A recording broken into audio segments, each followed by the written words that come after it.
হাসিনা জল কিন্তু বহু দূর গড়াতে চলেছে। আজকে ডেট দিয়ে লিখে রেখে দিন, বহু দূর কিন্তু জল গড়াবে। আর এই যে ছপ্পর বাজরা সার্কাস পার্টি বসে আছে না, এই সার্কাস পার্টির কিন্তু কপালে কিন্তু অশেষ দুর্গতি লেখা আছে। আমি সকাল থেকে যে খবরটার জন্য আমি হাপিত্তেশ করে বসেছিলাম, সেই খবরটা কিন্তু আপাতত পাওয়া গেছে। সেই খবরটা হচ্ছে, হাসিনা পদত্যাগ করে দেশ ছাড়ার অনুমতি দেন কে? সেনাপ্রধান বলেছেন আমি জানি না, নীরব ডাকা। একটা পদত্যাগ পত্র দেখানো হচ্ছে, সেই পদত্যাগ পত্রটা হচ্ছে ফলস। বুঝতে পারছেন কেস কোথায় যাবে? আমি বলছি কেস কতদূর যাবে আমি বলছি। আর এইগুলোর কি অবস্থা হবে, সার্কাস পার্টির কি অবস্থা হবে, সবকটার দেখবেন। দাঁড়ান, বড় বড় ভাষণ দিচ্ছে তো, দাঁড়ান ওয়েট করুন। আচ্ছা, খবরটাকে পড়ি। ভারতে শেখ হাসিনার অবস্থানের ডিপ্লোম্যাটিক ভিসার মেয়াদের 45 দিন শুক্রবার শেষ হয়ে গিয়েছে। ভিসার মেয়াদ শেষেও তিনি যে ভারতে থাকবেন তা আগেই স্পষ্ট করে দিয়েছিল দিল্লির পররাষ্ট্র মন্ত্রক। হাসিনাকে আশ্রয় দেওয়ার ব্যাপারে সিদ্ধান্তে সব দল সায় দিয়েছিল। অন্যদিকে বাংলাদেশে শুরু হয়েছে নতুন বিতর্ক। হাসিনার বিস্ফোরক দাবি নিয়ে এখনো রাগ কাটছে না বাংলাদেশের অন্তর্বর্তী সরকার। হাসিনা একটি টেলিফোন কথোপকথনে গত সপ্তাহ ফাঁস হয়েছে। তাকে বলতে শোনা গেছে, আমি পদত্যাগ করিনি, বিশেষ পরিস্থিতিতে নিরাপত্তার আধিকারিকদের পরামর্শে আমি দেশ ছেড়েছি। আমি এখনো বাংলাদেশের প্রধানমন্ত্রী। বাংলাদেশের দেশত্যাগী প্রধানমন্ত্রীকে নিয়ে অনেকেই সরকারের জবাব দাবি করেছেন। শেখ হাসিনাকে পদত্যাগের অনুমতি কে দিয়েছিল? হাসিনা এর আগে দেশের পরিস্থিতি নিয়ে উদ্বেগ প্রকাশ করে ভারতে বসে দুটি বিবৃতি দিয়েছিলেন। বলেছিলেন তিনি দেশ ছাড়ার পর বাংলাদেশে নৈরাজ্য চলছে, বাংলাদেশ আওয়ামী লীগের নেতাকর্মী এবং সংখ্যালঘুদের উপর নির্যাতন চলছে। হাসিনার ওই মন্তব্যে তেলে বেগুনে জ্বলে উঠেছিলেন অন্তর্বর্তী সরকারের প্রধান উপদেষ্টা মোহাম্মদ ইউনূস।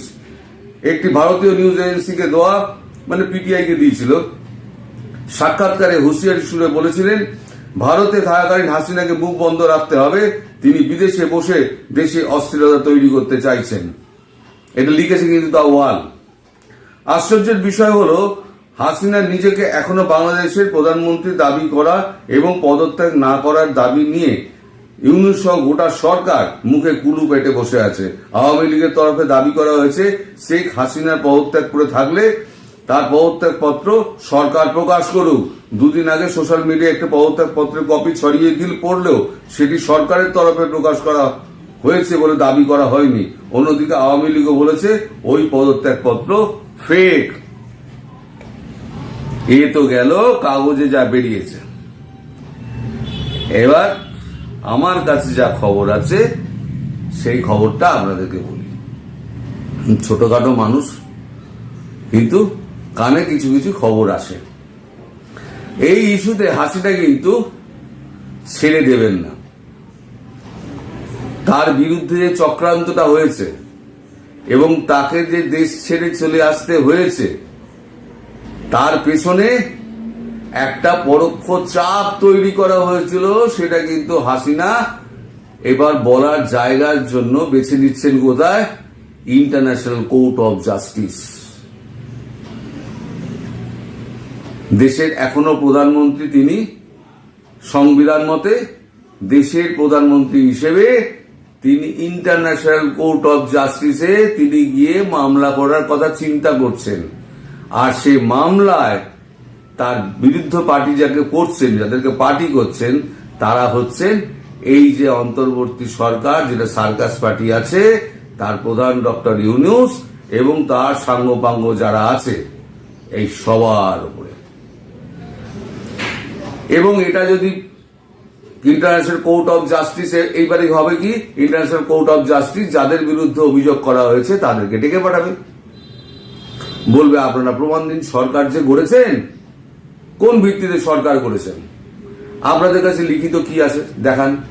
কে আপনাদের নির্বাচন করলো, কে আপনাদের অ্যাপয়েন্টমেন্ট দিল, আপনাদের অ্যাপয়েন্টমেন্ট লেটার কোথায়,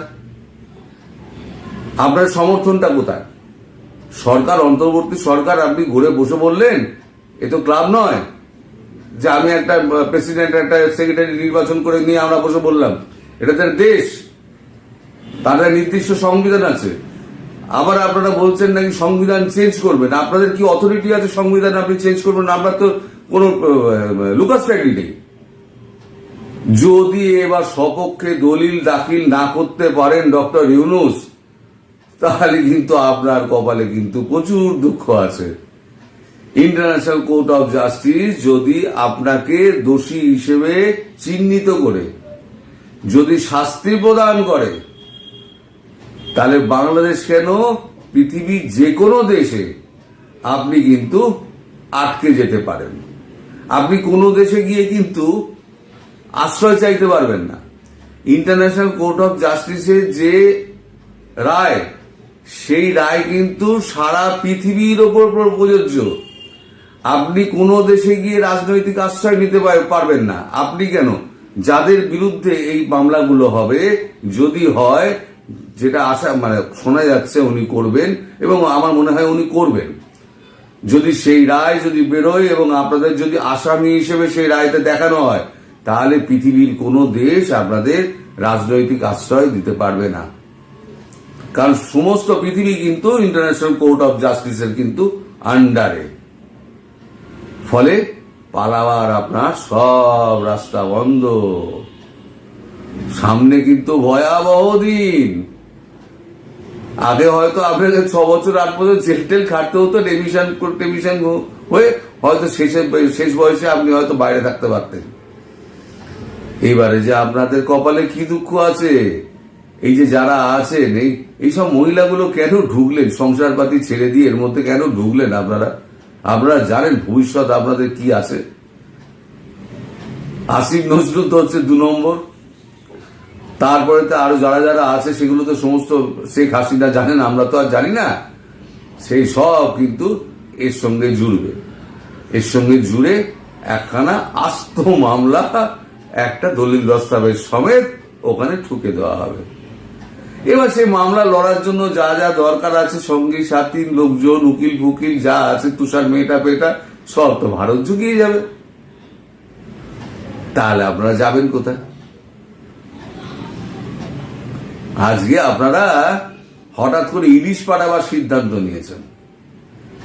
ইলিশ পাঠানোর কেন সিদ্ধান্ত নিয়েছেন সেটা আমি পরের ভিডিওতে বলবো। এই ভিডিওতে ইলিশ পাঠানোর সিদ্ধান্ত নিয়ে আমি কিছু বলবো না, কারণ আপনাদের একটু মানে খেলিয়ে তোলা মানে উচিত।